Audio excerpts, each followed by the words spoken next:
Good afternoon, everyone. Thank you so much for coming to the White House today to be with us to celebrate Israel Independence Day. It's my pleasure to invite Ambassador David Friedman to the stage to begin the program. Thank you.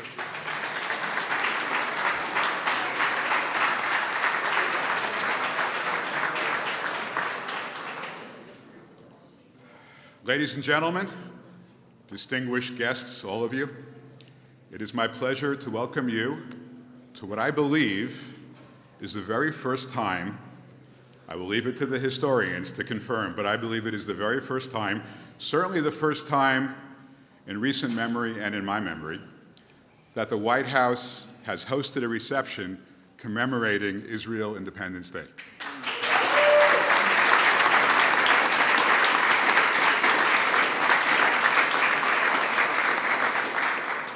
I would like to welcome today His Excellency, the Israel Ambassador to the United States, Ron Dermer.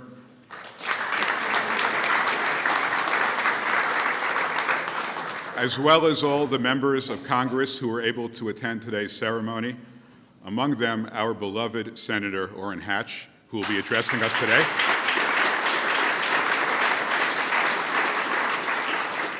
I'd like to welcome Treasury Secretary Steven Mnuchin.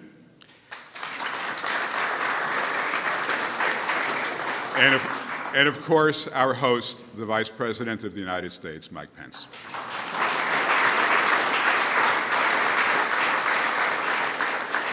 Just about a month ago, I experienced the greatest honor of my life. In this very room, I was sworn in as the United States Ambassador to the State of Israel. This extraordinary honor was twofold. My appointment reflected the enormous trust and confidence of a great friend and a courageous leader, Donald Trump. And the individual administering to me the oath of office was a man of unparalleled integrity and character, the Vice President of the United States. I have the highest regard for our Vice President. In a world that often seems to have lost its way, he is a beacon of moral clarity and a shining example of honor and decency.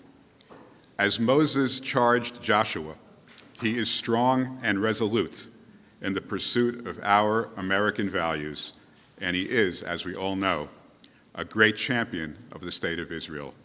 It is my high honor to introduce our host, the Vice President of the United States, Mike Pence.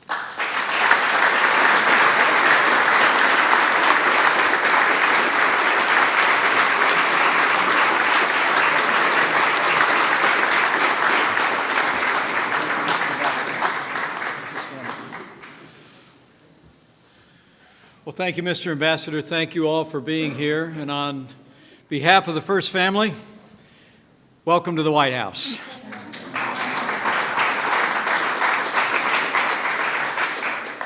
I bring greetings from the President of the United States of America, President Donald Trump.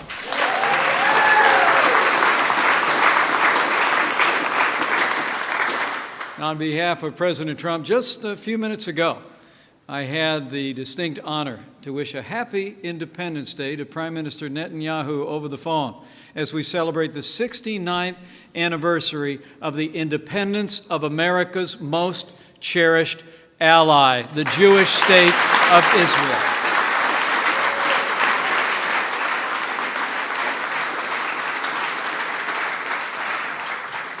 I want to thank all the distinguished guests who are here and members of Congress who've made time to come to the White House this afternoon, and people representing a broad spectrum of Americans who all cherish the relationship that the American people have enjoyed throughout these 69 years with the people of Israel.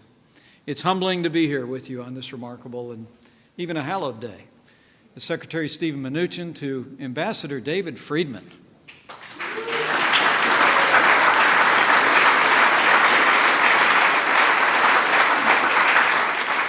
To Senator Orrin Hatch, who has been a great, great champion for Israel all these many years in the United States Senate. Distinguished members of Congress, including Congressman Peter King, who's with us today.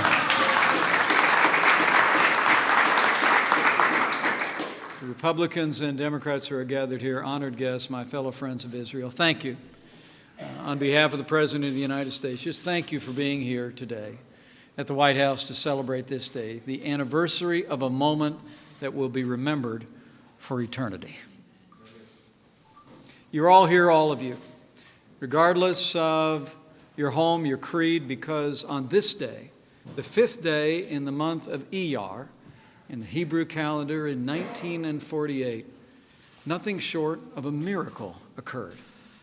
On that day, in the ancient and eternal homeland of the Jewish people, the state of Israel was reborn in our country.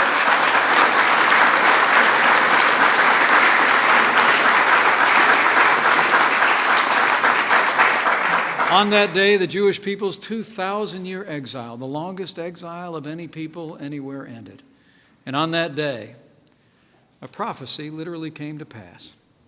And I believe in my heart that God himself fulfilled his promise to his people. The Lord God tells us in the old book, "Behold, I will cause breath to enter into, and ye shall live." And Israel lives today.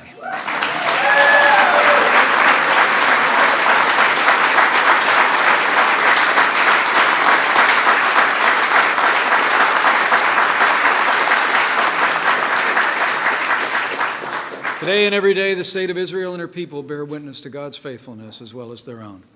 How unlikely was Israel's birth? How much more unlikely has been her survival? And how confounding against all odds, both past and present, has been her thriving. Since the moment of their independence, the Israeli people have awed the world with their strength of will and their strength of character. They've turned the desert into a garden, scarcity into plenty, and the people of Israel have turned hope into a future of security and prosperity. And at all times, in war and in peace, the people of Israel, the Jewish people, have held their heads high. Every day, Israel takes the curses and slanders of too much of the world and turns them into blessings. The dignity of the people of Israel rebukes all who condemn them, not for what they do wrong, but they condemn them for what they do right. And under President Donald Trump, let me assure you of this: if the world knows nothing else, the world will know this: America stands with Israel.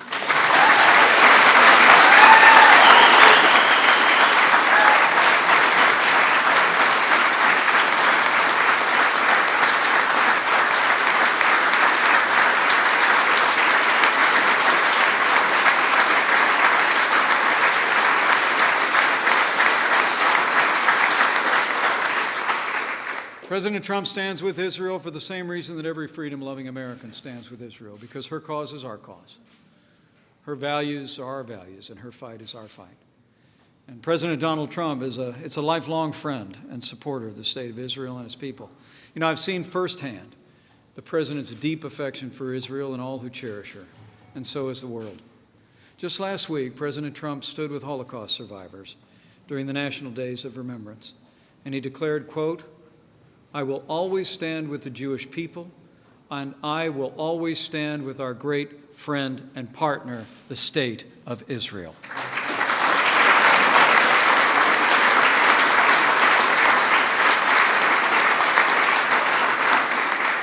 For my part, my Christian faith compels me to cherish Israel, as well as our deep alliance and historical ties. The songs of the land of the people of Israel were the anthems of my youth when I was growing up. You know, my wife and I had the privilege of visiting Israel in 2004 and 2008, and we fulfilled a lifelong dream to bring all of our children to the Holy Land in December of 2014. It was a joy inexpressible. So let me say with confidence to all who are gathered here, President Trump stands without apology for Israel, and he always will.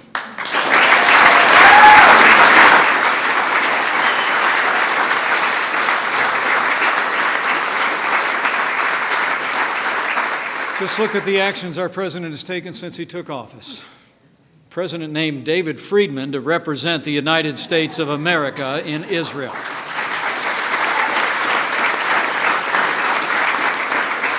The president named Governor Nikki Haley to be America's ambassador to the United Nations.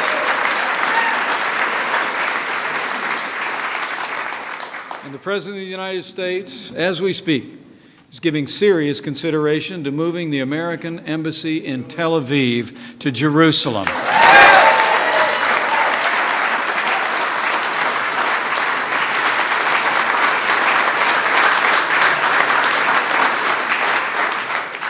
To be clear, the President is also personally committed to resolving the Israeli and Palestinian conflict. Even now, we're making valuable progress toward the noble goal of peace.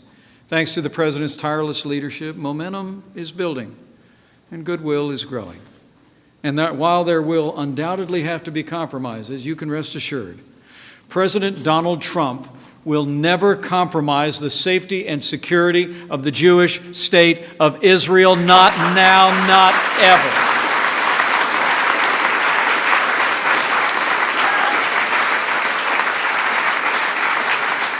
President Trump has made it clear America stands alongside Israel, as friends and as allies, as together we confront those enemies who threaten our people and all that we hold dear. Since the moment of their nation's birth, there's hardly been a day when the people of Israel have not lived without war, or the fear of war, or the grim reality of terror. Know today that our prayers for the safety of the people of Israel, each and every day, go from the hearts of the American people to heaven. And know that Israel does not stand alone. Today, under President Donald Trump, America's support for Israel's security is at record levels.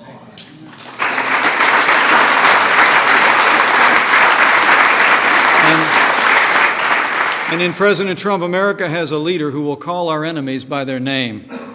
And I want to promise you, as the fight even goes on now in the precincts around Mosul in Iraq, even in northern Syria and Afghanistan, this president is determined to keep his promise to the American people. ISIS is on the run, and we will hunt down and destroy ISIS and terrorist organizations at their source so they can no longer threaten our people, our allies, and our most cherished ally, Israel.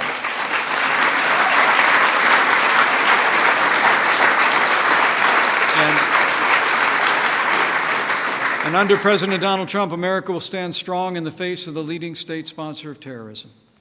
This administration has put Iran on notice. America will no longer tolerate Iran's efforts to destabilize the region and jeopardize Israel's security. Under President Donald Trump, the United States of America will not allow Iran to develop a nuclear weapon.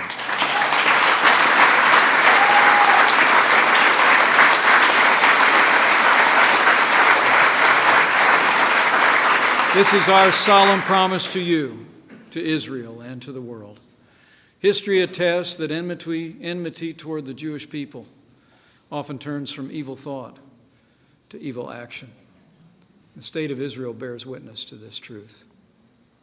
On this day, so many years ago, only 3 years after the horrors of the Holocaust, Israel was given life by a people who had looked into the eye of the angel of death. The Jewish people had persevered through history's darkest hour. For in that darkness shine the light of faith, of hope, and of love. It was faith that led the Jewish people to return to their ancient homeland. It was hope that spurred them to strive with all their strength for a brighter future. And it was love for each other and a love for freedom that has inspired the Jewish people to greatness at the hour of Israel's birth and every hour since.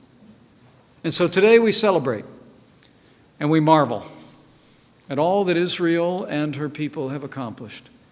We praise their vigilance and resolve in the face of crisis and condemnation, and for their enduring courage in this time of widening challenges and unknowable threats. And today we remember the sacrifice of those who gave so much for Israel's existence, and for those brave men and women who stand sentry at this very hour. Israel is an eternal testament to the undying fortitude of the Jewish people, to the unfathomable power of human freedom, and to the unending faithfulness of God. Indeed, though Israel was built by human hands, it's impossible not to sense that just beneath her history lies the hand of heaven. For as God tells us in his word, speaking to his people so long ago, I know the plans I have for you, plans to prosper you and not to harm you, plans to give you hope and a future. I believe these words are as true today as they were in millennia past, and so I say with confidence, with your help, with God's help, through the strength and courage of the people of Israel and all who cherish her, and with President Donald Trump in the White House, the best days for Israel and America are yet to come. Thank you very much. May God continue to bless and protect Israel and her people, and may God bless America.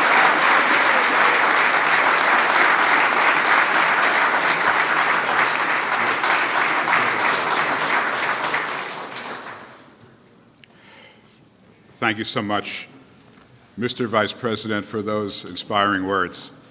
I have to say that my father was a distinguished rabbi who passed away some 12 years ago, and as I listened to the Vice President, I heard his words as well. Those were extraordinarily inspiring words, and I'm very grateful for them.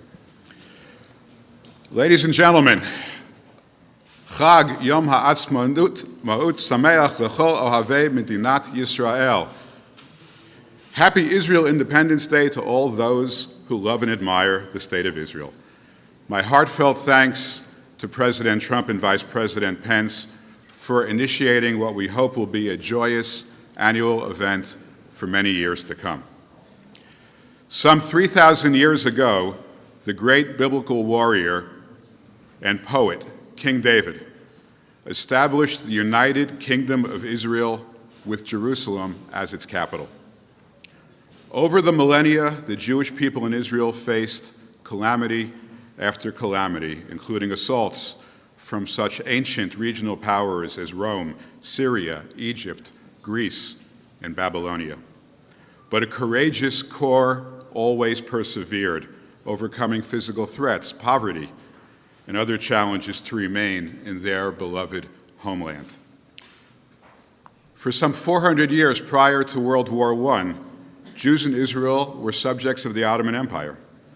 With the conclusion of the First World War, that came to an end and a new Jewish Commonwealth began to take form.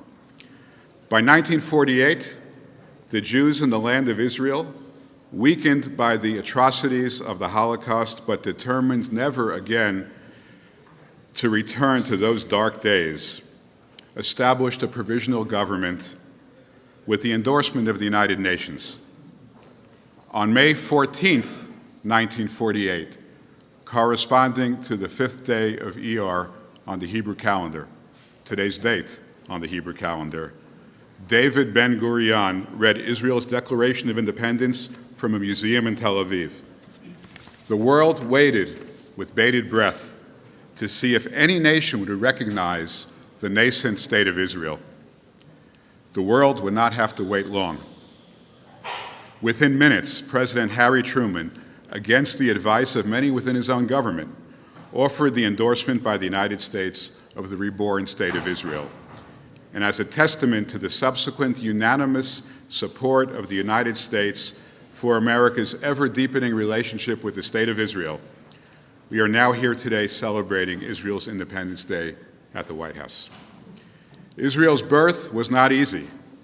Many of its citizens paid the ultimate price for their country's freedom in both full-scale and limited wars from 1948, 1957, 1956, 1967, 1973, 1982, 2008, 2012, and 2014, not to mention intifadas and countless terrorist attacks.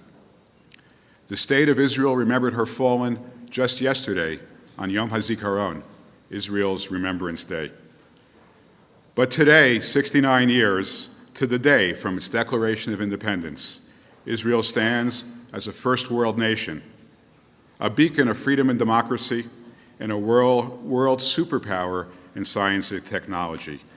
As it was in 1948, Israel is and always will be a cherished ally of the United States. With an unbreakable bond based upon shared values and commitments, mutually aligned interests, and perhaps most important, extraordinary friendship among its people.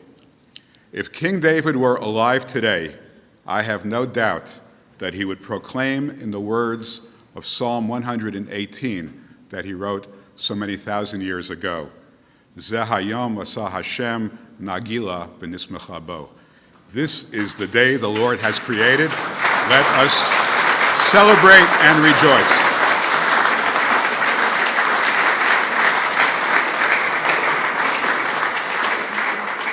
It's now my pleasure to introduce the first of our two remaining speakers. My counterpart, the Israeli ambassador to the United States, His Excellency Ambassador Ron Dermer. In my short tenure as the United States ambassador to Israel, I've had the opportunity to work closely with Ambassador Dermer. What I found most striking about his approach to diplomacy is his continuous search for the win-win scenario, the approach that best serves both of our nations. I look forward to many years of success in working with Ambassador Dermer to strengthen the relationship between our two great countries. It is my pleasure to introduce Ambassador Ron Dermer.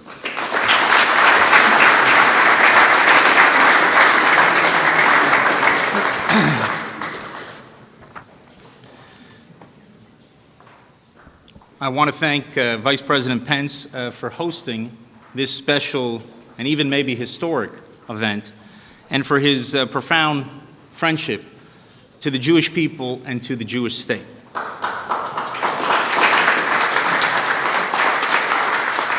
Now, you saw that friendship when he rolled up his sleeves to help repair a desecrated Jewish cemetery in St. Louis. You heard that friendship in his moving speech to AIPAC in March and in his speech today. And he has shown that friendship throughout his public life, as a congressman who was a steadfast defender of Israel, as a governor who signed the toughest anti-BDS legislation in the country, and now as vice president, as a vice president who is a true champion of the U.S.-Israel alliance. Now, on a personal level, I have known the vice president for many years. We have gone to a Pacers Heat game together, which the Pacers unfortunately won, forcing me to bear the humiliation of wearing a Pacers kippah all around Indianapolis the next day. We went to the Indy 500 together, where a driver named Knaan almost pulled off a miracle. And given our tendency to attend sporting events together, perhaps it is only fitting that the Vice President would invite me here to what I consider the first ever Yom Ha'atzmaut tailgate party at the White House. I want to thank the President pro tempore of the Senate, Senator who is here today, and you'll hear from him in a couple of moments. Senator Hatch has been a tremendous friend of Israel throughout his career and literally wears Israel close to his heart, literally.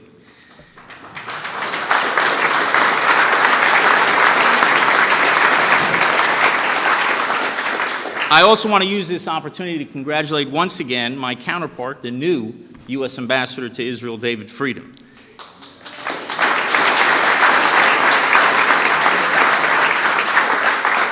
As I told David last week, good ambassadors figure out the pulse of a country. Great ambassadors can feel the pulse of a country. And that's why David is going to be a terrific ambassador to Israel.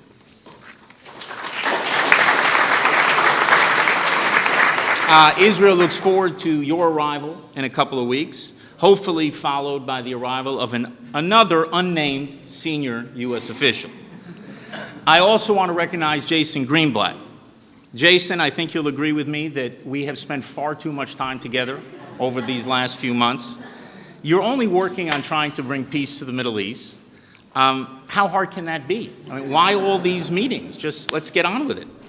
But seriously, Jason, it is not every day that you meet someone in such a high-profile position who is such a mensch, and it is an absolute pleasure to work with you, so thank you.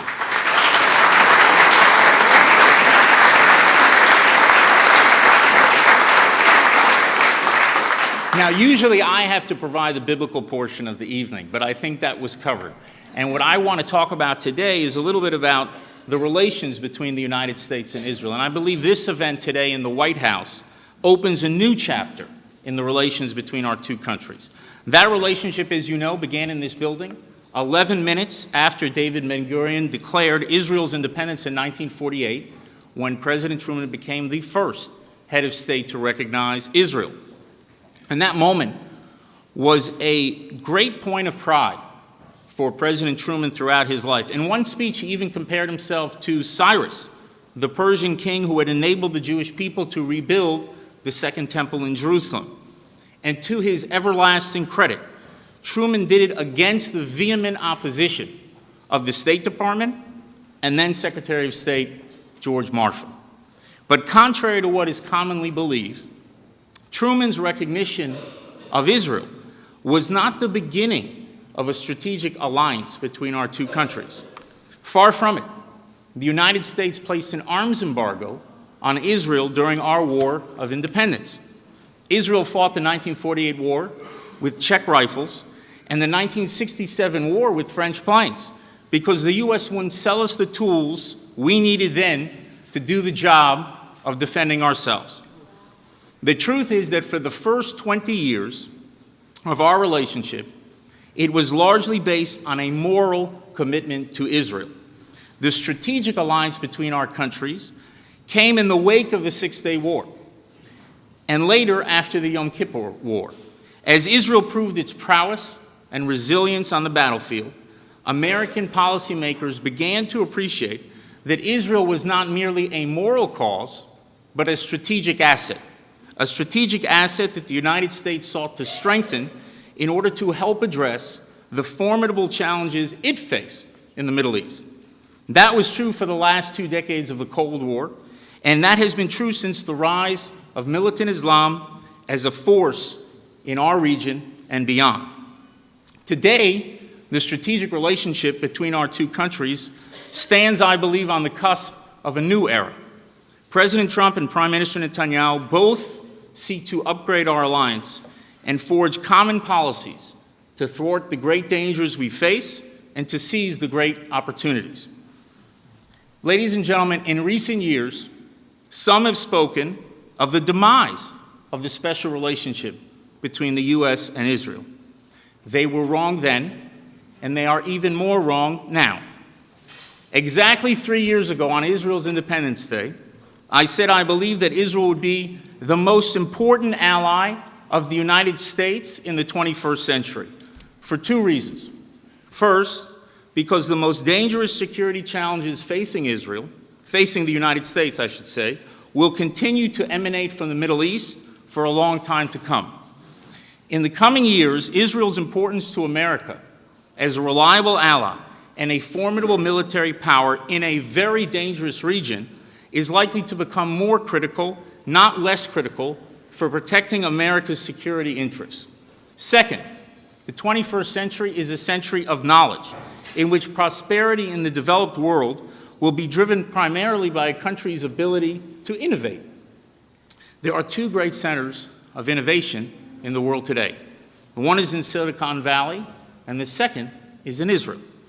In the coming decades, Israel's value as a global technological power in agriculture, water, cyber, automated vehicles, and other areas will make it increasingly important for the prosperity of American companies and American citizens. But beyond security and prosperity, beyond the more closely aligned policies of our 2 administrations, I believe there are even deeper forces that will bring America and Israel closer together, like our shared values. The idea that all are created equal in the image of God, that no one is above the law, that compassion for the most vulnerable is a sacred obligation. Ideas which have been a moral compass for generations of Americans. Those ideas were first championed thousands of years ago by the prophets of the Jewish people, and today are fused in the national identity of the Jewish state. As these values come under further attack in a region where women face rampant discrimination, Christians are decapitated, minorities are decimated, gays are hanged, Israel will increasingly stand out as a beacon of humanity and decency that will bring our countries together. But above all, we will be brought together by a shared sense of destiny. Because America and Israel, as many people in here know, are not merely countries. We are causes. America has long been what Lincoln called the last best hope on earth, a beacon of opportunity for people across the world that is entrusted by history with securing liberty's future. Israel is the hope of the Jewish people, offering opportunity for all its citizens, Jewish and non-Jewish alike, and that is entrusted by history with securing the Jewish future. These causes imbue each country with a profound sense of purpose that complement and reinforce one another and engender a deep and abiding sense of solidarity. That is why tens of millions of Americans support Israel in a way they support no other country in the world. And that is why Israelis mourn America's tragedies and rejoice in America's triumphs like no other country in the world. That is why on Israel's Independence Day, so many Israelis also fly American flags outside their homes and on top of their cars, and why a celebration like this one can happen in the White House. On behalf of Israel, I want to thank President Trump, Vice President Pence, and the entire Trump administration for this profound expression of friendship.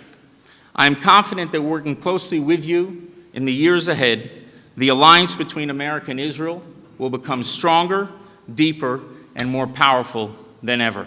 Chag Sameach.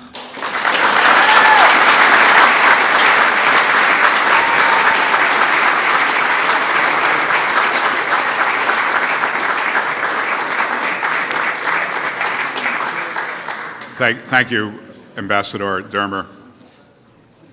I notice everybody today is wearing a white shirt and a blue tie. I don't know if there's any significance to that.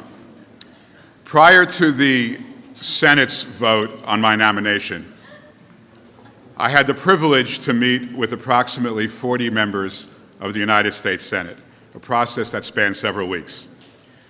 One day, I was brought to a beautiful, ornate door adorned with a magnificent mezuzah, the traditional encased parchment containing words from the Torah that is affixed to a Jewish doorpost.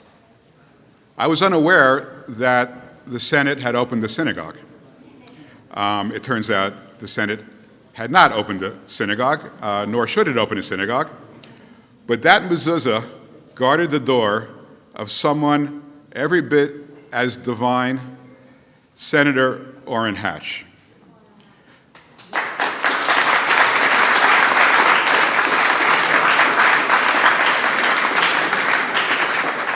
Senator Hatch is the longest-serving Republican senator in the history of the United States, and his accomplishments are so numerous and exemplary that I could not possibly do justice to them. What I can say is that he has led the Senate for more than 40 years in pro-Israel advocacy, and we are fortunate indeed to have him with us today. It is my distinct honor to introduce our last speaker, Senator Orrin Hatch.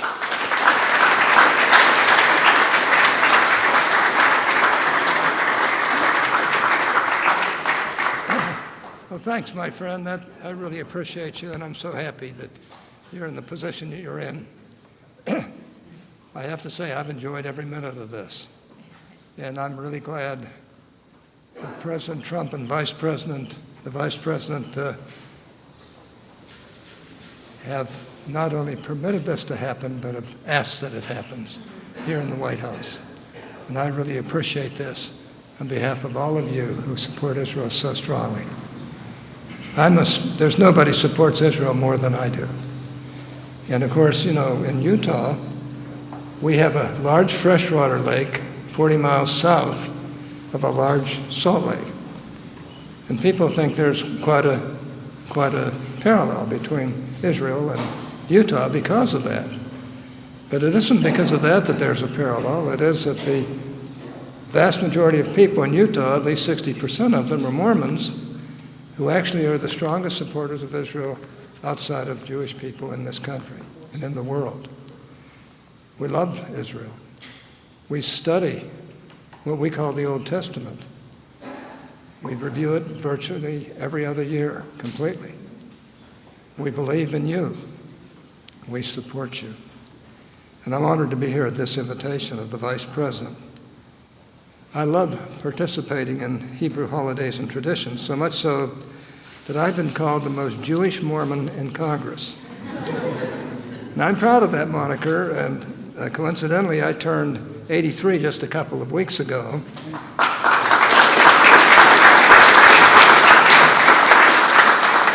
Which means that you're all invited to my adult bar mitzvah. Humor aside, I have a profound admiration for the Jewish people. As a symbol of my respect, I do wear a mezuzah around my neck, which I've worn for better than 40 years. I never take it off.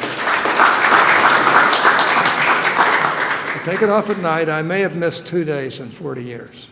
And I wear that just as a constant reminder of my obligation to the people of Israel and to you folks who support Israel so much as do I. It's a symbol of my respect. And all I can say is the mezuzah serves as a symbol of my commitment to the state of Utah, and it represents the affinity that I hold for the Jewish people. I truly love you.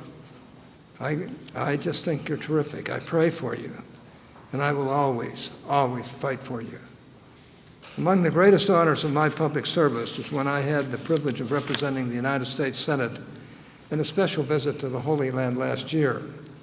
There, my admiration for Israel only grew as I met with the ranking government officials, including Prime Minister Netanyahu.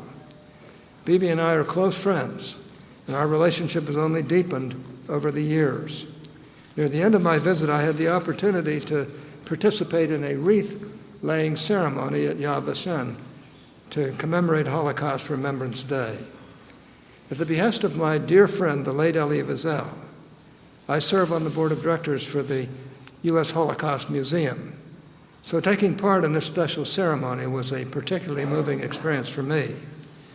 This solemn event only renewed my commitment to ensure that the world never forgets the atrocities perpetrated against the Jewish people in the darkest hours of human history. I care deeply for the people of Israel and for all of you, and I will do anything in my power to help to protect them.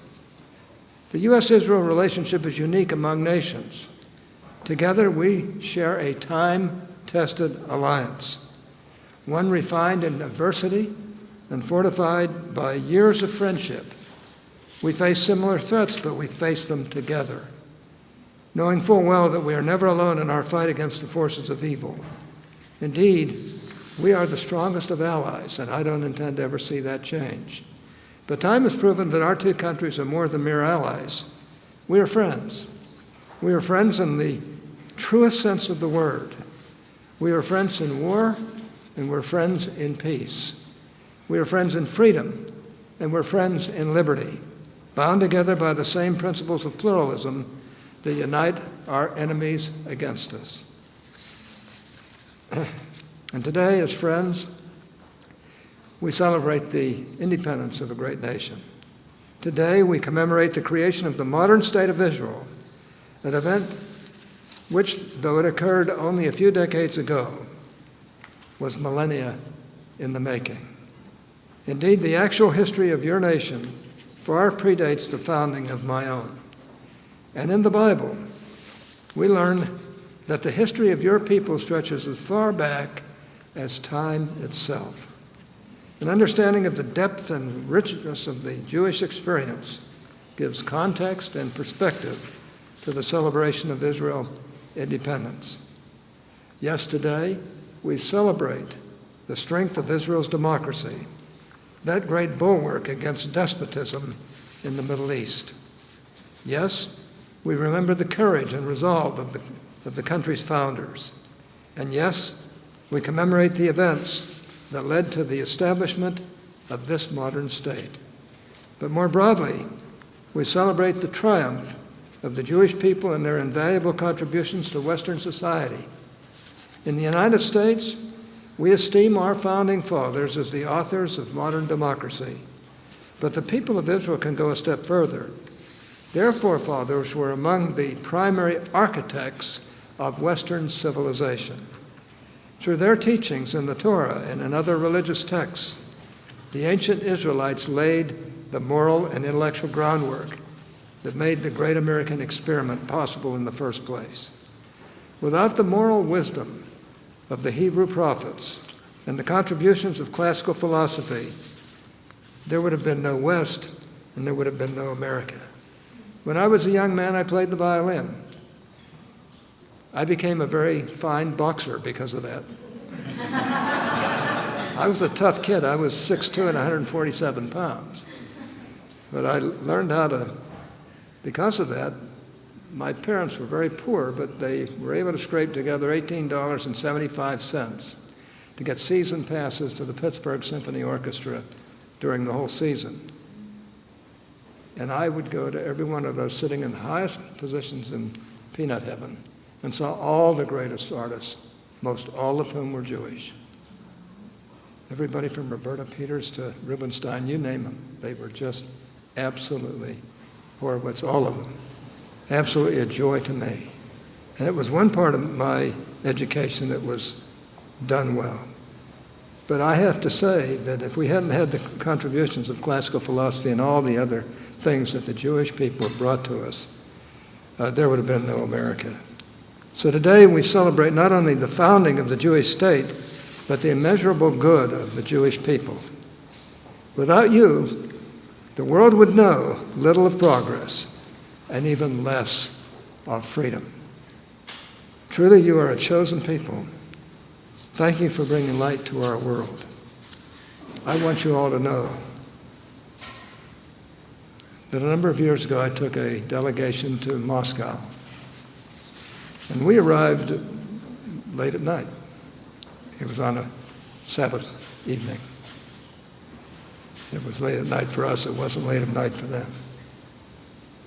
And I insisted that they take us to downtown Moscow where the Jewish people were congregated, out on the plaza.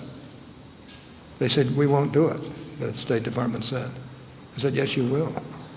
They said, you can't do it. It would be an insult to the Soviets. I said, good. I said, we're going to do it, and we're going to do it with or without you. So just get on the phone and get the cars, and we're going to go. So we did. And there were about 150 people there.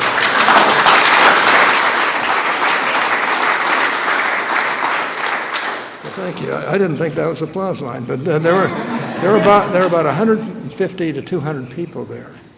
Of course, there were KGB agents intermingled with them. And they were so happy to see someone from America who's willing to come down and be seen with them.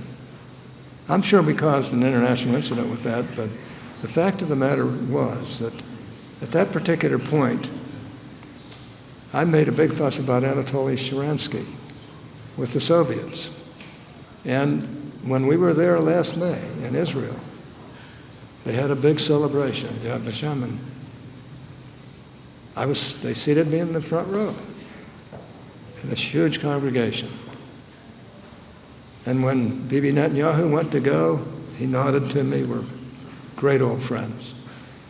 And following him was none other than Anatoly Sharansky, who came over to me and hugged me with tears in his eyes.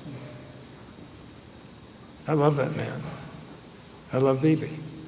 I've loved every Jewish prime minister, regardless of how much different they all were. They were all exceptional people, from Menachem Begin right on down to today. You've never had a better one than Bibi Netanyahu, I'll tell you that. But they were all great men. And I really appreciate it. I just wish that I had met the great woman prime minister, which I hadn't had the privilege of doing. Let me just close by saying, I admire you folks. I love you folks. I want to be there for you folks. I am going to be there for you folks as long as I live. And I'm just grateful that I had this great privilege of coming and associating with you, catching the spirit of all of you people. It comes through. It's a spirit of freedom. It's a spirit of joy. It's a spirit of love.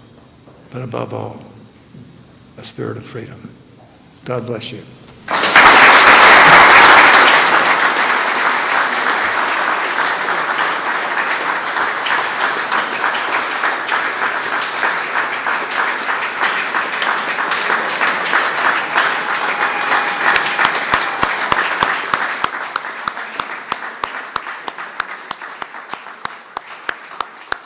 Ladies and gentlemen, thank you so much for attending this historic event.